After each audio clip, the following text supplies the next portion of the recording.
Bonjour, c'est dimanche de nouveau. Ce matin, on va parler sur la graine. Vous disiez, oh, la graine, on va parler des semences. Bien, c'est plus que ça. On va parler sur l'Église, la graine et la persécution de l'Église qui se passe au moment. Et peut-être vous ne le savez pas, mais il y a beaucoup de choses qui s'est produites dernièrement. Puis l'Église, c'est comme si on essaie d'être poussé ou fermé ou taire, mais ça ne va pas se produire. Ils viennent de arrêter un pasteur au Canada pour prêcher l'Évangile. Ils l'ont mis en prison pour prêcher l'Évangile au Canada. Je ne pensais jamais que ça se produirait, mais là qu'on vit le rêve ou le cauchemar. Alors, on voit qu'il y a une persécution de l'Église qui est en train de se produire.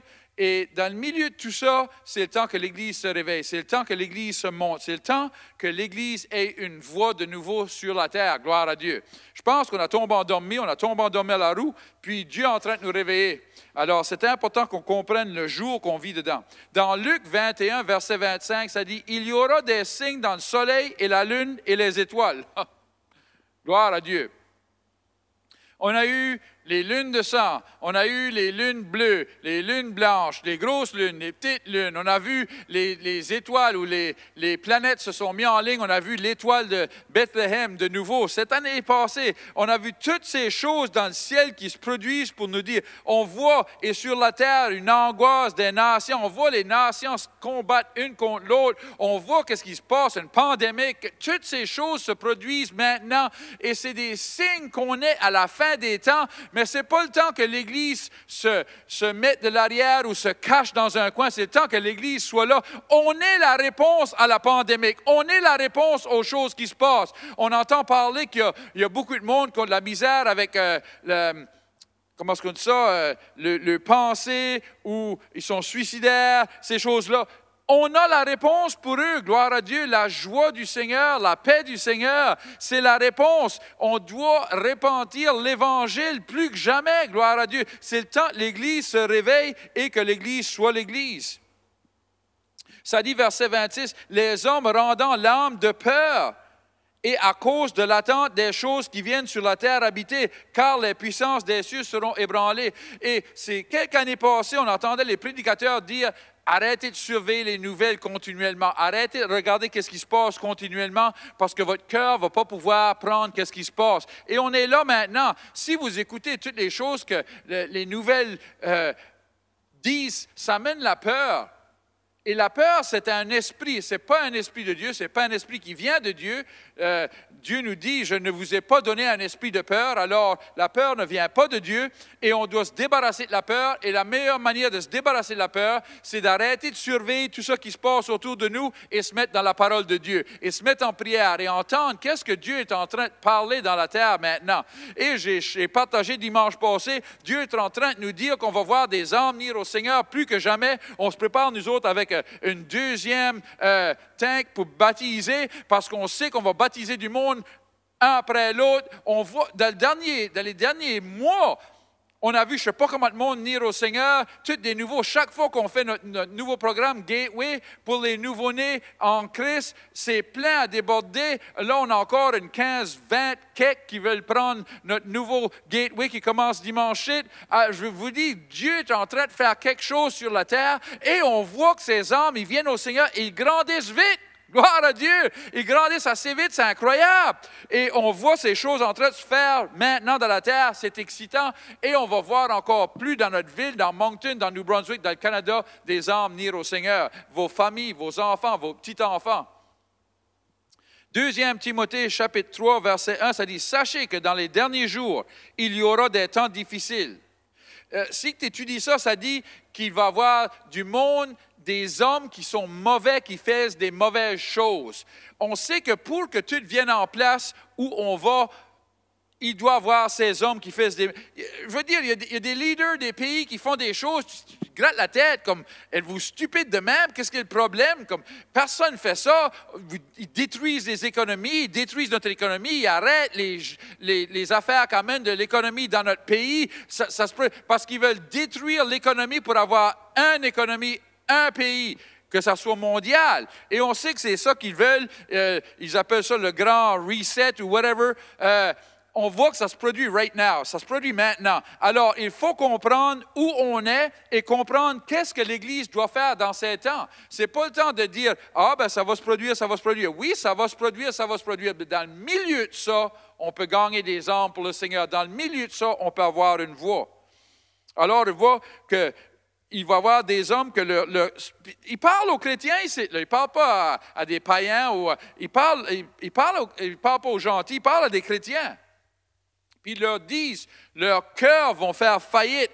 Ils vont avoir que leur cœur ne peut pas prendre qu'est-ce qui se passe dans la terre. Mais nous, on ne regarde pas qu'est-ce qui se passe dans la terre, mais qu'est-ce qui se passe au ciel. Qu'est-ce que Jésus veut qu'on fasse? Qu'est-ce que Dieu veut qu'on fasse? Ça dit, verset 2, ça dit, les hommes seront égoïstes, amis de l'argent, fanfarons, hautains, blasphémateurs, rebelles à leurs parents.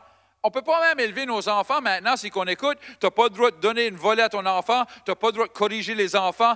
Dans les écoles, les maîtres et les maîtresses d'école ne peuvent pas corriger les enfants. C'est rendu fou. Puis on se demande pourquoi que les enfants sont là, puis sont partout en train de faire toutes sortes de choses, mais ils n'ont jamais été élevés. Ingrats, irréligieux, insensibles, déloyaux, calomniateurs, intempérants, cruels, ennemis des gens de bien, traîtres, emportés, enflés d'orgueil, aimant le plaisir plus que Dieu. Alors on voit, ils appellent qu'est-ce qui est bon mauvais, puis qu'est-ce qui est mauvais bon. C'est le jour qu'on vit dedans. Ceux qui vont se mettre debout pour la parole de Dieu et dire qu'on ne devrait pas tuer des bébés, qu'on ne devrait pas faire ces choses-là, on est regardé comme si on est orgueilleux ou qu'on est mauvais et qu'on n'aime pas personne. Mais c'est le contraire. Ils passent des lois qu'on ne peut pas prier pour quelqu'un qui est confus dans leur tête, qui sont garçons ou filles, on ne peut plus prier pour eux, pour leur dire, c'est rendu que le mal est gardé comme le bien, puis le bien est gardé comme le mal. Mais c'est bien parce que Dieu nous dit que ça va être de même à la fin. Mais dans le milieu de tout ça, il ne peut pas taire l'Église. Dans le milieu de tout ça, il y a encore du monde qui vient au Seigneur, qui sont baptisés dans l'eau, qui sont baptisés du Saint-Esprit, qui sont guéris dans leurs pensées, qui sont guéris dans leur corps physique. Gloire à Dieu. Parce qu'il y a une graine. Et c'est là que je voulais aller un matin. C'est la graine. Oh, gloire à Dieu, c'est ça qu'on parle de la graine. Dans 1 Pierre 1 et 23, ça dit, « Puisque vous avez été régénérés, non par une semence corruptible, mais par une semence incorruptible. » Ce mot incorruptible veut dire que la semence ou la graine ne peut pas mourir. Elle est immortelle. Elle ne peut pas mourir. Elle va produire de quoi? Par la parole vivante et permanente de Dieu. Gloire à Dieu. Alors, on voit ici qu'on parle de la semence ou la graine qui est Jésus-Christ, la parole de Dieu, qui est incorruptible. Alors, ça veut dire une bonne graine, une graine qui va toujours produire, une graine qui ne peut pas produire, gloire à Dieu. Et une graine pour produire, premièrement, il faut la semer, il faut la mettre sous la terre. Et elle va mourir, la graine va mourir, mais là, la graine va résurrecter et là, elle va produire du fruit. Et c'est ça que l'Église, c'est ça qu'on est, nous autres. Le plus de pression qui vient, le plus qu'elle essaie de nous enterrer, nous tuer, le plus que l'Église grandit et qu'elle vient bien. Alors, Jésus, le diable a essayé de tuer Jésus. Il l'a mis sur la croix, il l'a tué sur la croix. Il l'a enterré. Il l'a mis dans un tombeau. Il a mis une roche devant le tombeau. Mais je veux que vous sachiez, le 3e jour, le tombeau a rouvri. La pierre a été garochée et Jésus a ressuscité d'entre les morts. Et aujourd'hui, on voit encore du monde venir au Seigneur à cause de cette résurrection. On voit encore cette graine produire du fruit dans la terre maintenant. 2000 ans après. Pourquoi? Parce que la graine est incorruptible. Elle ne peut pas être arrêtée. Elle va produire chaque fois. Parle de la graine. Mais la graine est en nous aussi. Et on ne peut pas être arrêté. On peut parler de Paul et de Silas. Ils se sont mis en prison. Ils étaient dans le fond de la prison. Et la même nuit, ils ont commencé à louer Dieu, à chanter. Et la graine qui est en dedans d'eux a secoué la prison, a ouvert les portes. Et les guerriers et tous ceux dans la prison ont été sauvés, gloire à Dieu, parce que la graine va toujours produire. On peut mettre la graine sous la terre. On peut l'ensevelir. On peut l'enterrer. On peut la tuer. On peut la terre. Ça n'arrête pas la graine de produire, gloire à Dieu. On voit une autre graine, de la parole de Dieu qui est venue à Joseph dans un songe et il a eu ce songe que la lune et les étoiles allaient toutes se mettre à lui.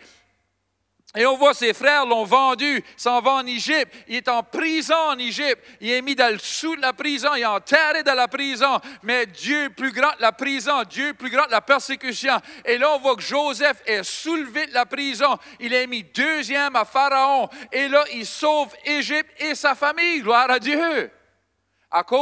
Parce que la graine qui était en dedans de Joseph, le rêve, le songe que Dieu lui avait donné ne pouvait pas être arrêté parce que c'est incorruptible. Woo! Gloire à Dieu.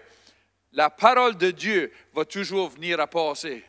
Dans Ésaïe, ça dit, telle est ma parole qui s'en va. Elle va accomplir qu'est-ce qu'elle a été envoyée. Elle ne retournera pas sans avoir accompli tout ce qu'elle a été envoyée pour faire. La parole qui est en dedans de nous va accomplir en nous et au travers de nous tout ce que Dieu a prié et a dit qu'il allait accomplir. Alors la parole de Dieu en nous est la graine.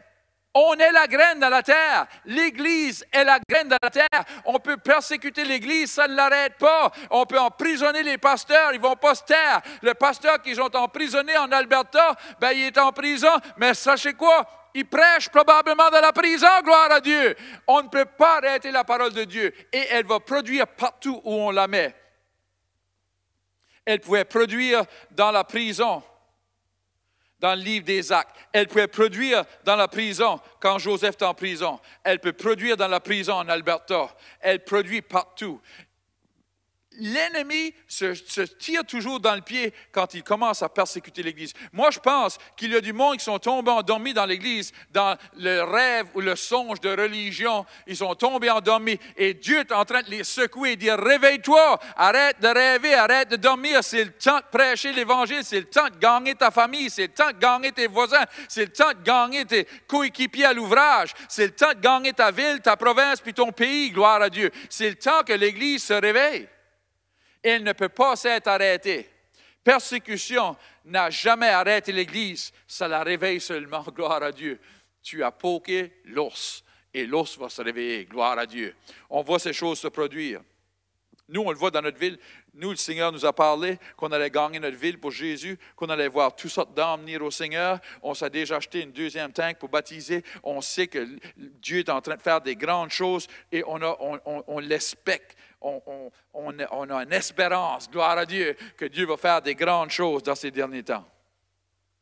On ne veut jamais fermer notre émission sans vous donner l'opportunité que si vous écoutez aujourd'hui et que vous n'avez jamais donné votre vie à Jésus et vous écoutez et vous disiez, « Ah, j'aimerais avoir cette assurance, j'aimerais avoir cette paix que vous avez, j'aimerais avoir la joie, gloire à Dieu, que vous avez. » Ben, je veux vous sachiez, vous pouvez avoir ça matin. Vous pouvez commencer votre vie à nouveau, droit maintenant, dans votre salon, dans votre chambre, où vous êtes en train d'écouter. Vous pouvez commencer votre vie à nouveau, aujourd'hui, à ce moment ici. Dans Romains 10, 9 et 10, ça dit que si vous croyez que le Seigneur Jésus-Christ est mort et ressuscité des morts pour vous, et que vous le confessez comme votre Seigneur, vous serez sauvés. Alors ce matin, je vais vous donner cette opportunité. Je vais prier avec vous. On va prier ensemble. Seigneur, je te remercie d'avoir envoyé Jésus. Je te remercie qu'il est mort et ressuscité pour moi, pour mes péchés. Pardonne-moi. Donne-moi une nouvelle vie. De ce jour ici, je vais te suivre. Dans le nom de Jésus. Amen. Vous avez prié cette prière. Oh, on est excités, on est fiers pour vous autres.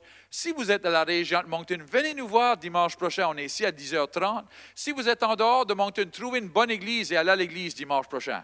Que Dieu vous bénisse.